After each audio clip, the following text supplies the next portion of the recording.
My brother assaulted my friend, so I turned him in and made sure he faced justice. My entire family disowned me and said see you later, alligator for it. But now he's free, and they're inviting me back to start fresh, like nothing happened. I might just tell them in a while crocodile. I turned my brother in because it was the right thing to do and uncovered a truth about my family I couldn't handle. Growing up, my brother was the star golden boy who got all the love and attention. So much so, that the first time in my life my parents actually cared about me was when he messed up. It happened during a party after my brother's team won the state championship. I was hanging out near the kitchen when I saw him talking to a girl from my English class. She looked nervous and kept glancing around the room like she wanted out, but he handed her another drink anyway. She kept smiling awkwardly like she was just being polite, and then she locked eyes with me. She gave me that look that suggested she needed a girl to step in and help her, but I looked the other way. My brother couldn't be a monster, but then he led her upstairs, and something about the way he did it felt off. His hand on her thigh looked predatory, too forceful. My stomach twisted, but I stayed silent, unsure if I was reading too much into it. An hour later, I was wandering around looking for a bathroom and opened a bedroom door by mistake. The same girl sat on the edge of the bed, her hair messy, makeup smeared, crying quietly. Our eyes met, and the shame on her face made my heart drop. She wiped her tears fast and hurried out without saying anything. Downstairs, my brother was laughing loudly like nothing happened. Maya didn't come to school after that night. 3 days passed, and the knot in my stomach tightened. I found my brother alone in the kitchen and decided to speak up. I saw you with Maya, I said. He forced a laugh. She was wasted. I was just helping her find a room to rest. But she was crying, I pressed. His expression darkened immediately. Are you accusing me? Seriously? What do you think I am, a monster? You've always been jealous. You're always making stuff up for attention. He walked away and slammed the door behind him. A week went by. Maya's desk stayed empty, and the guilt eventually overwhelmed me. I made an anonymous tip to the school counselor with dates and specifics. An investigation started up, and my brother was temporarily suspended. That night, my parents burst into my room furious. Mom cried hysterically, shouting, "Someone's trying to ruin your brother's life." Dad paced, calling lawyers. They didn't know it was me, yet. But then they remembered they had dropped me off to the party alongside my brother. They started questioning me. I tried to lie, but the hesitation in my voice gave me away. As soon as they realized I was the one to put the report in, they went insane. My dad opened a bottle and started drinking. My mom began screaming about betrayal, and my brother cornered me later, his eyes blazing. You couldn't just be happy for me, no? You selfish, evil bitch. I felt suffocated, terrified of what they might do to me. The next 2 weeks were hell. They kept threatening me to take the report back, and I was going to, simply out of fear. But something in me told me to hold my ground, and I'm so happy that I did, because 2 weeks later, Maya went to the police herself. Thankfully, they actually took her seriously. I was asked by Maya to testify a few days later. I wanted to. I really did. But when I told my parents, my mom slapped me so hard my cheek burned. "We gave you everything, and you repay us by destroying our family," she yelled. That's when I knew I had no choice but to do it. I packed my bag and stayed with my best friend until the hearing. At it, I detailed exactly what I saw. My whole family looked at me like I was a monster. Afterward, texts flooded my phone, cousins, aunts, uncles, all saying I'd betrayed my brother. Grandma messaged, "You aren't welcome at family gatherings anymore." That evening, Dad sent me a college brochure for a school 4 states away. They wanted me out of their lives forever. At my brother's sentencing, the courtroom was packed. His lawyer painted him as a kid who made a youthful mistake, and my brother got off with a reduced sentence. Dad approached afterward saying, "Family protects family. You failed us." He walked away without another word. 2 years later, I'm now sitting in my small dorm room far from home, and things feel simpler. My roommate doesn't know anything about my past, and I like it that way. But then yesterday my phone rang. It was Mom.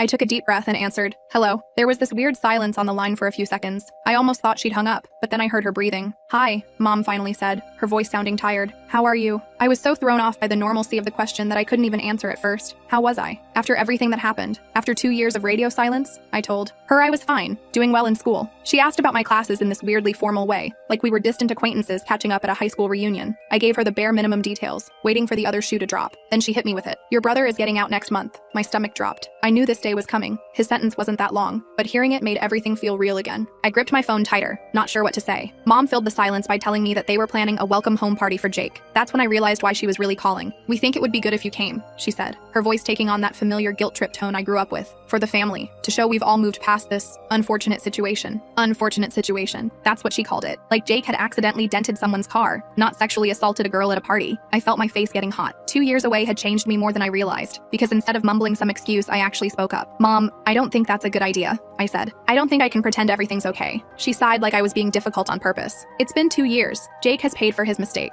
The family needs healing now." I almost laughed. The family needs healing? What about Maya? What about me? But I knew this conversation wasn't going anywhere productive. I told Mom I'd think about it, which was easier than arguing. She seemed satisfied with that and wrapped up the call quickly after. I sat on my bed for a long time after hanging up, feeling like I'd been punched in the gut. My roommate Zoe came in and found me staring at the wall. She's pretty cool, kind of a hippie art major who's always covered in paint and listens to bands nobody's heard of.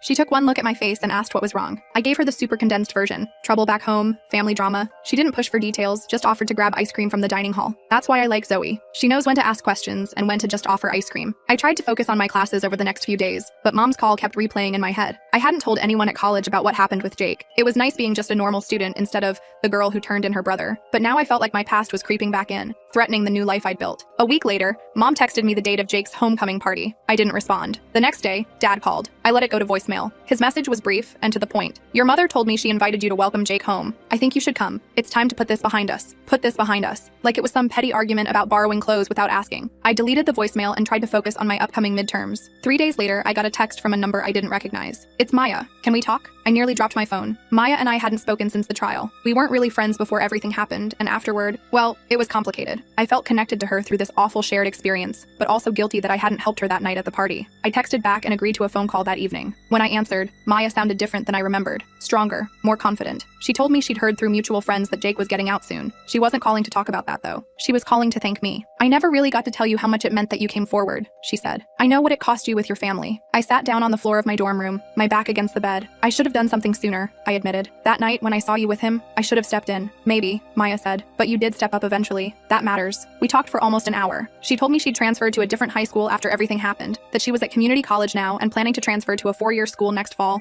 She was doing okay, all things considered. Before we hung up, she asked if I was going back for Jake's homecoming. My parents want me to, I said. They think we should all pretend nothing happened. Maya was quiet for a moment. You know, I used to be so angry at your parents, how they defended him, how they treated you, but now I mostly feel sorry for them. They're still living in denial while you've moved on with your life. After we hung up, I thought about what Maya said. Had I really moved on, or was I just hiding from my past? I'd been avoiding, dealing with my family by staying away, focusing on school, making new friends. Maybe it was time to actually face them. I texted Mom that night, I'll come to the party. Her response was immediate. Wonderful. Dad will book your flight. The next 2 weeks flew by in a blur of exams and papers. I told Zoe I was heading home for a weekend to deal with some family stuff. She offered to drive me to the airport, which was super nice of her. As we pulled up to the departures terminal, she gave me this serious look. Whatever's waiting for you back there, remember you've got people here who care about you, she said. I almost cried right there in her hit-up Honda. The flight was only 2 hours, but it felt like forever. I'd brought homework to distract myself, but ended up just staring out the window the whole time. When we landed, I half expected to see my parents waiting at the gate, but of course they weren't there. Dad had sent money for a rental car instead. Typical. Driving through my hometown was surreal. Everything looked exactly the same, but I felt like a completely different person. I passed my old high school, the mall where we used to hang out, the park where Jake's team had their victory parade after winning state. It was like visiting a museum of my former life. I pulled up to my parents' house around 6 p.m. It looked the same too. Perfect lawn, perfect flowers, perfect facade. I sat in the car for a few minutes trying to calm my racing heart. Then I grabbed my overnight bag and walked up to the front door. I still had my key, but it felt wrong to just walk in, so I rang the doorbell. Mom answered, wearing an apron and a forced smile. You're here, she said, pulling me into a stiff hug that felt more like a formality than actual affection. Come in, come in. Dad's grilling in the backyard. I stepped inside and was hit with a wave of nostalgia so strong it almost knocked me over. The house smelled the same. Mom's vanilla candles and Dad's coffee. Jake's trophies still dominated the living room, though I noticed they'd been rearranged a bit. Mom led me through to the kitchen, chattering about neighbors and relatives like we were just catching up after a short absence. Dad was at the grill,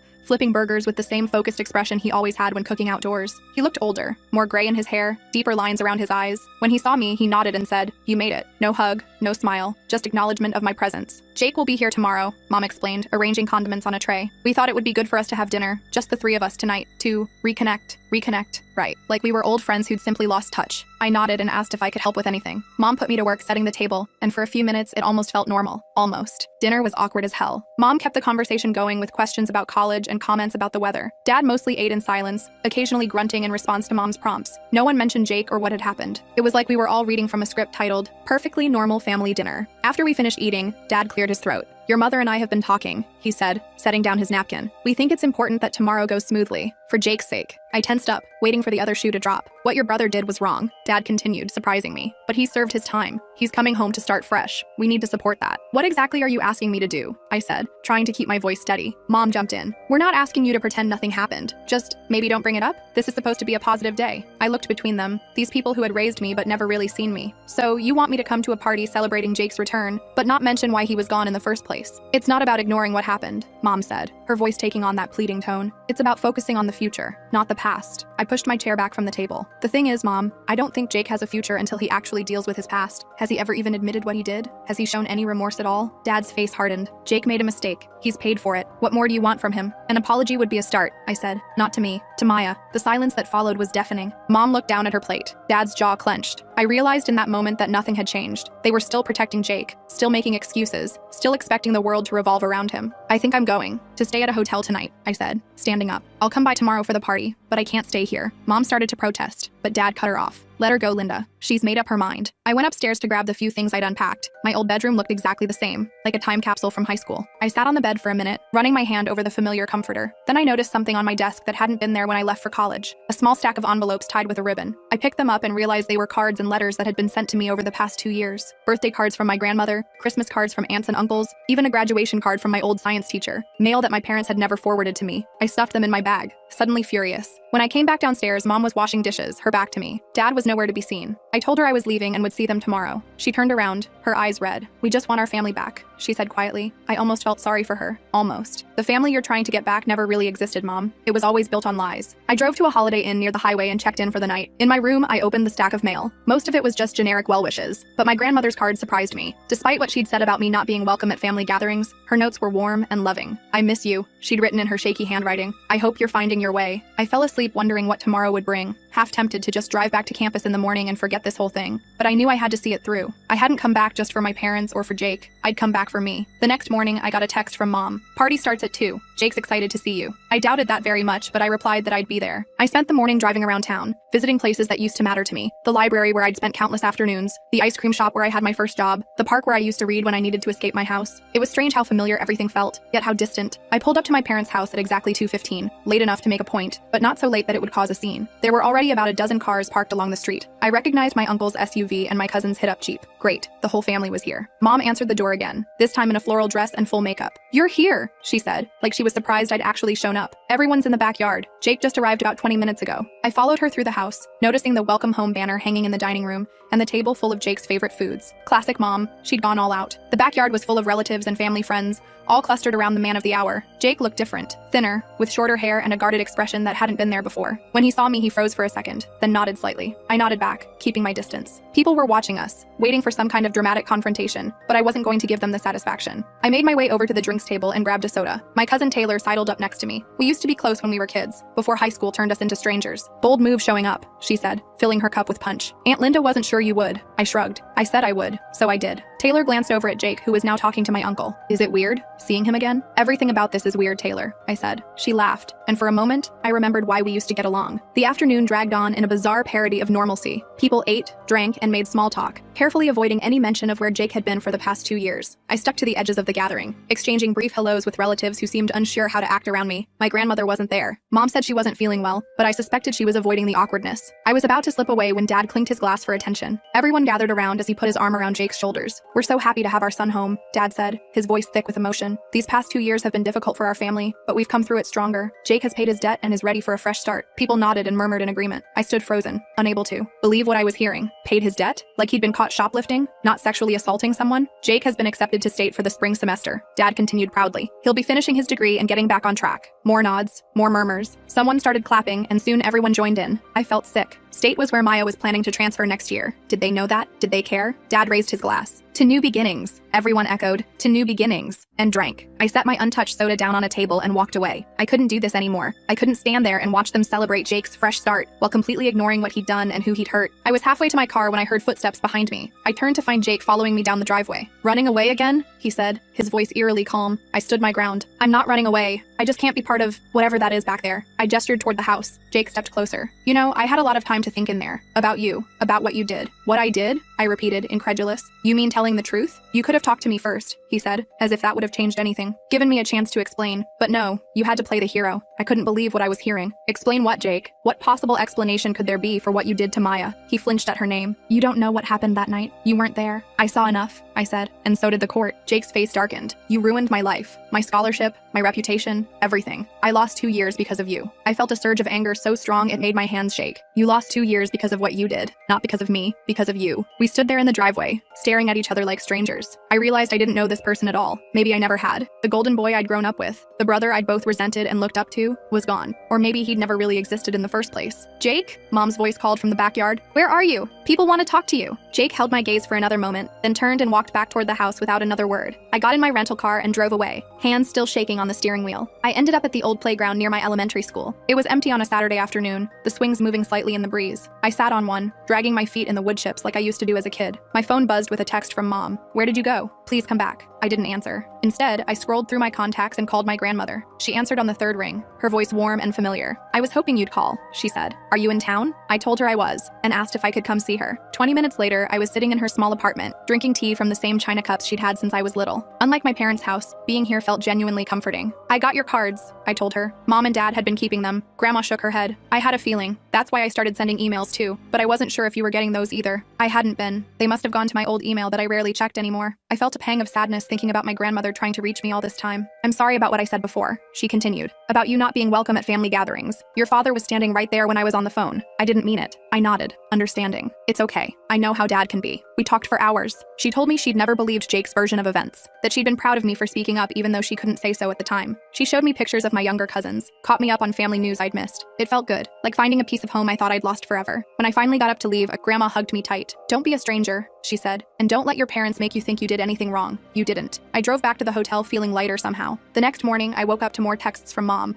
asking when I was coming back to the house. I replied that I was heading back to campus early. She sent back a sad face emoji, which was so absurdly inadequate it almost made me laugh. As I was checking out of the hotel, I got another text. This one from Jake. "We should talk. For real." I stared at the message for a long time. Part of me wanted to ignore it, to get in my car and drive away, from this town and never look back. But another part knew this conversation was inevitable. If not now, then someday. I texted back, "Coffee shop on Main, 30 minutes. The coffee shop was neutral territory, public enough to feel safe, but quiet enough for a private conversation. I got there first and claimed a table in the corner, ordering a latte to calm my nerves. When Jake walked in, several people turned to look. Small towns have long memories. He sat down across from me, looking uncomfortable. Up close, I could see dark circles under his eyes. He ordered black coffee when the waitress came by, then sat in silence until she walked away. "I didn't think you'd actually meet me," he finally said. I shrugged. I almost didn't. More silence. Jake stared into his coffee like it held the answers to questions he couldn't articulate. "Why did you want to talk?" I prompted. He took a deep breath. "I wanted to, I don't know, clear the air, I guess." "Clear the air," I repeated. "That's pretty vague." Jake looked up at me, his expression unreadable. "What do you want me to say? That I'm sorry? That I fucked up? Fine, I'm sorry. I fucked up." His words should have felt like vindication, but they just sounded hollow. "Are you sorry for what you did? Or sorry you got caught?" He flinched. "Both, I guess. Mostly that I got caught, if I'm being honest. But also, I've had a lot of time to think about that night. About Maya." I waited, not willing to make this easier for him. "They made us take these classes inside," he continued, "about consent and stuff. At first I thought it was bullshit, but then, I don't know, some of it started to make sense. I couldn't believe what I was hearing. Jake, my arrogant golden boy brother who never admitted fault, was actually acknowledging he might have been wrong. "I still think you should have come to me first," he added quickly. "Before going to the school, we could have worked it out as a family." And there it was, the familiar deflection, the inability to take full responsibility. Some things hadn't changed after all. "There was nothing to work out, Jake," I said quietly. "What you did was wrong. Full stop." He looked away. "Yeah, well, it is what it is now." We sat in silence again, the weight of everything unsaid hanging between us. Finally, I asked the question that had been bothering me since Dad's toast. "Are you really going to state next semester?" Jake nodded. "Yeah, Dad pulled some strings with his old fraternity buddy on the admissions board." "Of course he did. You know Maya's transferring there too, right?" Jake's eyes widened slightly. He clearly hadn't known. "Is she? Well, it's a big campus. We probably won't run into each other." I thought about Maya on the phone, how strong she'd sounded, how determined to move forward with her life. "If you see her, you should stay away from her," I said firmly. "She deserves that much." Jake looked like he wanted to argue, but then nodded. "Yeah, okay." We finished our coffees in silence. As we were getting ready to leave, Jake hesitated, then asked, "Are you coming back? To visit, I mean." I thought about my parents' house with all of Jake's trophies, about the family dinner where no one mentioned the elephant in the room, about my grandmother's apartment where I'd felt truly welcome for the first time in years. "I don't know," I answered honestly. "Maybe, but not for a while." Jake nodded like he'd expected that answer. "For what it's worth, I am sorry. About everything." I couldn't tell if he meant it or not. Maybe it didn't matter. "Goodbye, Jake," I said, and walked out of the coffee shop without looking back. I drove back to campus feeling weirdly empty. Not sad exactly, just hollow. The whole weekend had been such a mindfuck. I kept replaying that last conversation with Jake in my head, trying to figure out if he was actually sorry or just saying what he thought I wanted to hear. The 6-hour drive gave me plenty of time to think. By the time I pulled into the student parking lot, it was almost midnight. My dorm building looked so normal and welcoming compared to the emotional battlefield I'd just left behind. I grabbed my overnight bag and trudged up the stairs, exhausted. Zoe was still awake when I got in, sketching something for her art project. She took one look at my face and closed her sketchbook. "That bad, huh?" she asked. I nodded and collapsed onto my bed. "Worse, actually." She didn't push for details, just offered me some of the cookies her mom had sent. I took one gratefully, and we sat in comfortable silence for a while. That's when I realized how lucky I was to have found actual supportive people in my life. The next morning, I woke up to 3 missed calls from Mom. I ignored them and went to my 9 a.m. psychology class. I tried to focus on the lecture about cognitive dissonance, which felt weirdly relevant to my family situation. My phone kept buzzing in my pocket. More texts from Mom, asking if I'd made it back safely, saying we needed to talk more. I turned my phone off completely. After class, I ran into my friend Devin from my study group. He asked how my weekend was, and I gave him the standard fine response. It was easier than explaining the truth. We grabbed coffee and talked about the upcoming midterms instead. Normal college stuff. It felt good to be back in my regular life. That evening, I finally turned my phone back on. 5 more missed calls from Mom, 2 from Dad, and a text from Jake. Think about what I said. Delete. I sent Mom a quick message saying I was back at school safe and needed space. Then I muted the conversation. The next few weeks were busy with midterms and projects. I threw myself into schoolwork, grateful for the distraction. My family situation kept trying to creep into my thoughts, but I pushed it away. I wasn't ready to deal with it yet. Then one night, about 3 weeks after my trip home, I got an email from Maya. My heart jumped when I saw her name in my inbox. "Hey, I hope you're doing okay after seeing your family," she wrote. "I've been thinking about you and wanted to check in. Also, I got accepted to state for the spring semester. I'm nervous but excited. Let me know if you want to talk sometime." I stared at the screen for a long time. State where Jake would be. My stomach twisted into knots. I wrote back congratulating her and asking if she knew Jake would be there too. Her response came an hour later. "Yeah, I heard through mutual friends. Campus is huge though, and honestly, I'm not going to let him dictate my choices anymore. I earned my spot there." I read her email 3 times, amazed at her strength. She'd been through hell because of my brother, and here she was, refusing to let him control her future. Meanwhile, I was still hiding from my family's calls and pretending everything was fine. The next day, I did something I hadn't planned on doing. I called my grandmother. She answered right away, sounding pleased to hear from me. "I've been thinking about everything," I told her. "About Jake, about my parents, about what happened with Maya. And," she prompted gently, "and I don't know how to move forward," I admitted. Part of me wants to just cut them all off completely, but another part feels like that's running away. Grandma was quiet for a moment. "You know, your grandfather and I didn't speak to your father for almost 2 years after he dropped out of college. We thought he was throwing his life away. It was the biggest regret of my life," that silence. I hadn't known that about Dad. He never talked about his past. "What changed?" I asked. "We realized family is complicated," she said simply. "People make mistakes, sometimes terrible ones, but shutting the door completely, well, it doesn't help anyone heal." I thought about that a lot over the next few days. Was I shutting the door on my family? Did I want to? Did they even deserve another chance? A week later, Mom called again. This time, I answered. "I wasn't sure you would pick up," she said, sounding surprised. "I almost didn't," I admitted. There was an awkward pause. Then Mom said something I never expected to hear. "I've been seeing a therapist," she said quietly. "After you left, I realized some things weren't right with how we handled everything. I was so shocked I couldn't speak for a moment." Mom, in therapy? She'd always dismissed therapy as something for weak people who can't handle their problems. "That's good," I finally managed. "I'm trying to understand," she continued. "Why you did what you did, why you felt you couldn't come to us first." I almost laughed. "Mom, I tried to tell you what I saw. You and Dad immediately took Jake's side. You always did." "I know," she said, her voice cracking a little. "That's what Dr. Phillips is helping me see. We didn't treat you fairly. We put too much pressure on Jake to be perfect, and then couldn't handle it when he wasn't." I sat down on my bed, trying to process what I was hearing. This didn't sound like my mother at all. "Dad doesn't know I'm talking to someone," she added. "He still thinks this will all blow over if we just don't talk about it." That sounded exactly like Dad. Ignore a problem long enough, and it ceases to exist. "Is Jake still going to state?" I asked. "Yes," Mom said. "He's registered for classes already. Your father is very proud." Of course he was. Some things never change. "Maya's going there too," I said. "Did you know that?" There was a long pause. "No, I didn't." "Don't you think that's a problem?" I pressed. "After what he did to her?" Mom sighed. "It's a big school. I'm sure they won't run into each other." That was almost exactly what Jake had said. The family party line, apparently. I changed the subject, asking about Grandma, about the neighbors, about anything else. We talked for about 20 minutes before hanging up.